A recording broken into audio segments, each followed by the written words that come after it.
Do you intellectualize your emotions? If so, this is the video. This is the video you gotta watch right now. So, I was in treatment, like therapy treatment, like a partial hospitalization treatment center for several months. And y'all, I got treated, all right?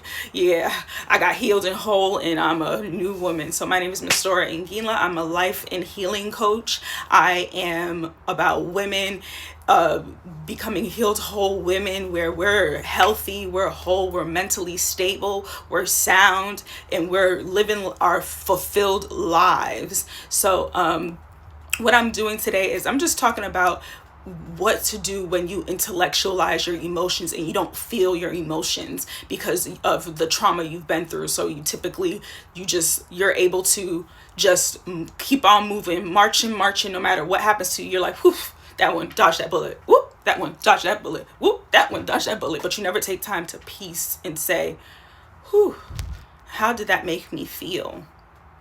How did that make me feel?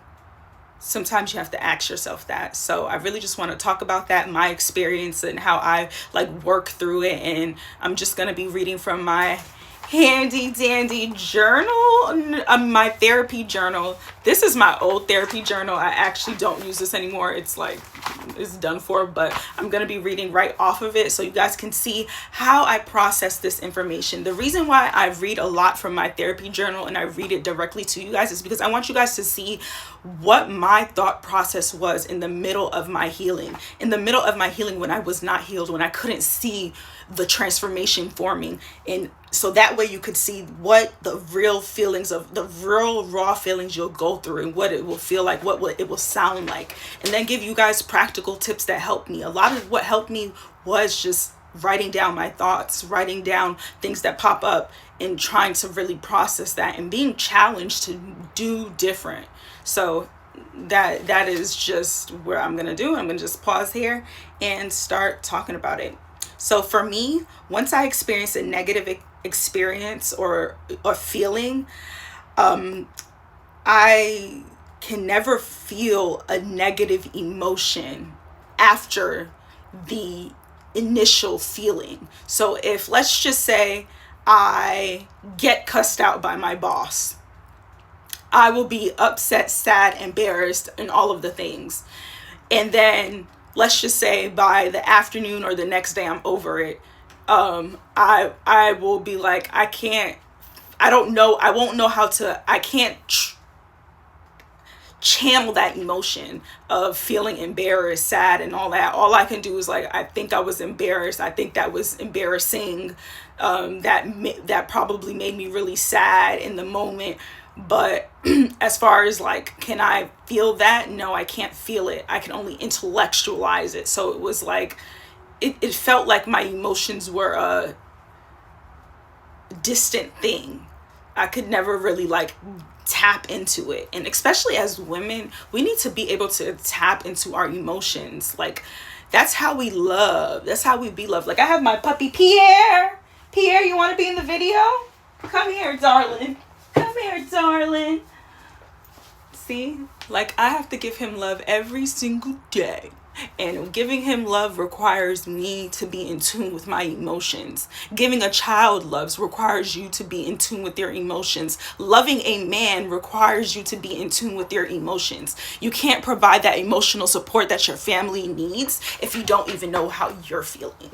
So you really got to dig deep and get to the bottom of that. So I would never be able to really feel that. I could only explain my emotions from a logical sense. Like, I felt sad because that was probably embarrassing. And I probably, like, it was just like, it was a gift and a curse. Because on one hand, once the moment passes, I'm not still thinking about the emotion because like the emotion passed, I'm over it. I'm over the situation. So I'm just like, I'm moving on with my life. And like, I can literally, like, you can throw anything at me in life and I'm going to bounce back every single time. Doesn't matter what you throw at me, I'm going to bounce back. I could be down bad, but trust me, I'm going to be back the best ever, no matter what.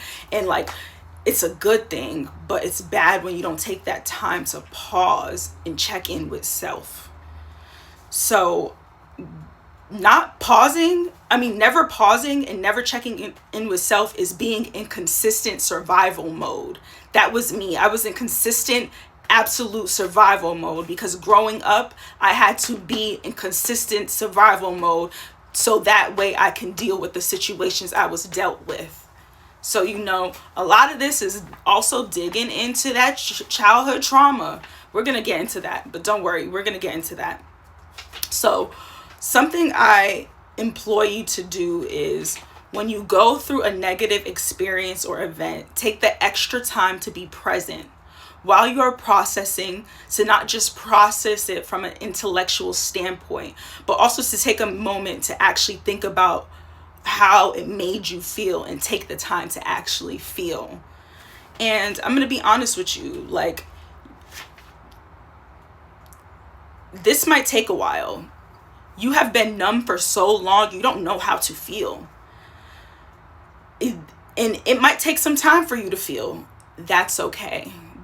The thing is, you need to practice these actions. Everything that are all this stuff that I tell you guys in my video are things that you put in your toolkit, are part of your toolkit, your handy dandy kit that you take with you everywhere you go. Anything that happens to you, you pull from this toolkit. Our mental health is a serious thing. Being a healed whole person is a serious situation. So just like when we know it's flu season and everyone is drinking up on their ginger and taking this and taking that and the teas and the lemons and the this and the that and all the things to be healthy, you need to do the same thing with your mental health. You need to have some proactive things that you do, and then some things that are reactive, like a cough syrup. So instead of a cough syrup, you might have you might take a walk after a bad event. Like, you need to have these things in place. You need to learn these things. It's very important. Your mental health is important. Your mental health is important. That is the key to being a healed whole woman. When you're not healed, it's because your mental is off. There's something wrong with your mental.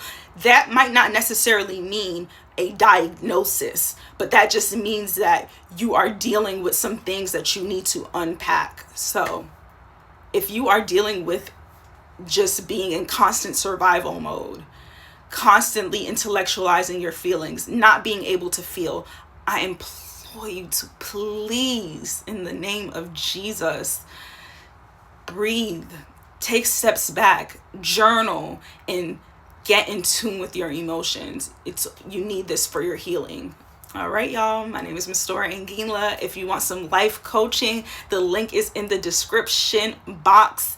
And that's YouTube. But anyways, the link is in my bio. The link's in my bio on TikTok and in the description box on YouTube. So you guys, I'm so happy that I'm doing this, so excited. I have so many videos planned for you guys.